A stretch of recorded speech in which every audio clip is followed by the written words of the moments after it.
1000 लोक या रॅलीमध्ये आपल्याला आशीर्वाद देण्यासाठी 24 तारखेला विट्यामध्ये 1 किलोमीटर चालायसाठी देखील येणार आहेत। तुमचा आशीर्वाद, तुमच्या आशीर्वादाची शिदोरी घेऊनच हे मराठी मावळे 300 वर्षानंतर पुन्हा लढायला निघालेत।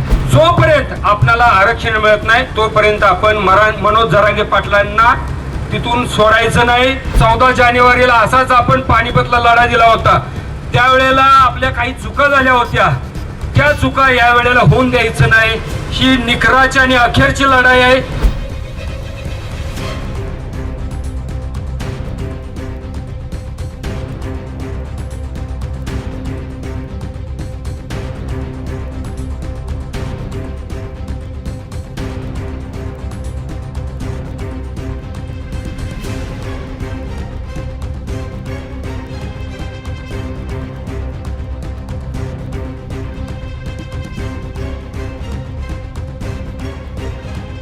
संपूर्ण राज्याला आदर्श निर्माण होईल किंवा दिशा दिली जाईल अशा पद्धतीनं आपल्या भागातील नेते मंडळींनी देखील आपल्याला या मराठा समाजाला पाठिंबा देण्यासाठी ताकदीनं ते देखील उतरलेत।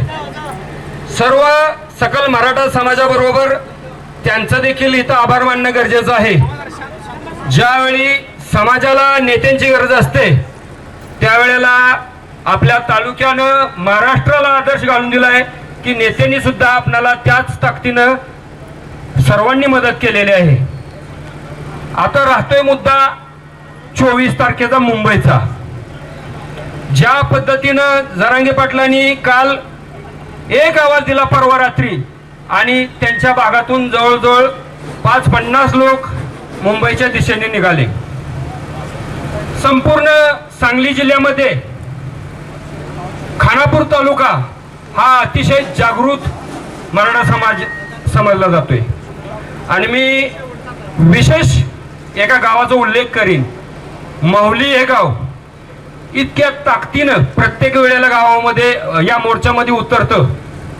त्यांनी मला काल एक शब्द दिलाय, 24 तारखेला त्यांच्या गावामधून तर बहुसंख्येनं लोक येतीलच, परंतु 1000 लोक या रॅलीमध्ये आपल्याला आशीर्वाद देण्यासाठी 24 तारखेला विट्यामध्ये 1 किलोमीटर चालायसाठी देखील येणार आहेत। असंच जर प्रत्येक गावानं आपण ठरवलं 24 तारखेला आपल्या गावातले जे काही मावळे या आरक्षणाच्या लढाईसाठी मुंबईला लढायला जाणार आहेत आणि त्यांना आशीर्वाद देण्यासाठी आपण 1-2 किलोमीटर विट्यामध्ये चालावं, आपल्या शिवापर्यंत चालावं, तर खरोखरच हा अतिशय भाग्याचा दिवस समजेल। कारण का तुमचा आशीर्वाद, तुमच्या आशीर्वादाची शिदोरी घेऊनच हे मराठी मावळे 300 वर्षानंतर पुन्हा लढायला निघालेत, आरक्षणाची लढायला निघालेत। मग तुम्ही आशीर्वाद द्यायला येणार का? मोठ्या संख्येने येणार का? घरातले सगळे बाहेर काढणार का? जे जातील त्यांना आशीर्वाद देण्यासाठी माता भगिनी भाऊ बंधू सगळे आले पाहिजेत आशीर्वाद द्यायला। 24 तारखेला सकाळी 10चं टाइमिंग आहे आपलं इथं।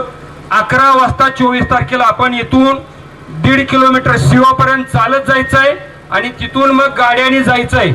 जाणाऱ्यांच्यासाठी दुसरी एक सूचना आहे, जागोजागी म्हणजे भुईंजला असेल, पारगाव खंडाळा असेल, पुण्यामध्ये आहे, मुंबईमध्ये आहे, प्रत्येक ठिकाणी चहा जेवण नाश्ता सगळ्या व्यवस्था मराठा समाजाने तिथले केलेल्या आहेत। जोपर्यंत आपल्याला आरक्षण मिळत नाही तोपर्यंत आपण मनोज जरांगे पाटलांना तिथून सोडायचं नाही। आपल्यासाठी तो आपल्या जीवाची बाजी लावायला तयार आहे। 300 वर्षापूर्वी माझ्या माहितीप्रमाणे 14 जानेवारीला असाच आपण पानिपतला लढा दिला होता, त्यावेळेला आपल्या काही चुका झाल्या होत्या, त्या चुका या वेळेला होऊन द्यायचं नाही। ही निखराची आणि अखेरची लढाई आहे। या पद्धतीनं 24 तारखेला खानापूर तालुक्यातून प्रत्येक गावातून प्रत्येक मराठा मावळा इथे उपस्थित राहील आणि मनोज जरांगेला पाठिंबा देण्यासाठी मुंबईला प्रस्थान करेल। कोणत्याही भूलथापांना बळी पडू नका। जय शिवराय।